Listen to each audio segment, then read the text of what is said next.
Von Abend geht der Vorhang ab, siehst du da in Licht und dann gibt es nichts anderes mehr auf der Welt als dieses Still. Sie hörten die großartige Sopranistin Elena Fiorenzi. Ich kann auch singen, willst du? Cleo. Ist wahr, ich kann das.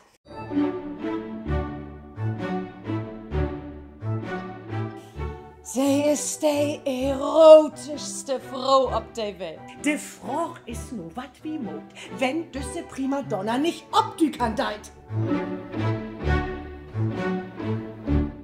Elena Fiorenzi, die man gar nicht vorstellen muss, obwohl das so aussieht, als wenn ich das gerade tue. Ich singe auch ein bisschen. Du? Ja, also natürlich nicht so wie Sie. Nicht die Kleine machen, das ist dann nicht gut.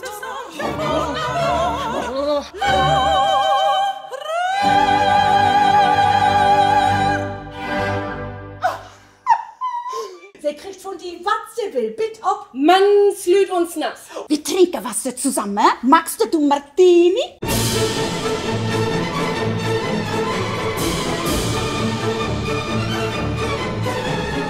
Du aber andere Mann.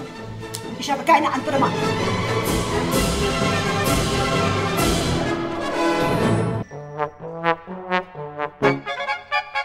Kommen Sie nun mit oder nicht? No.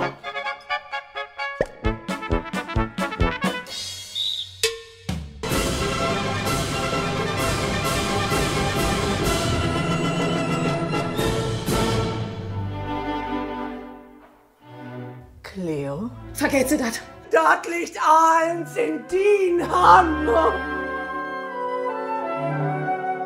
Aber wenn sie trotzdem singen könnten, dann wären wir alle zutiefst dankbar. Es war Leidenschaft.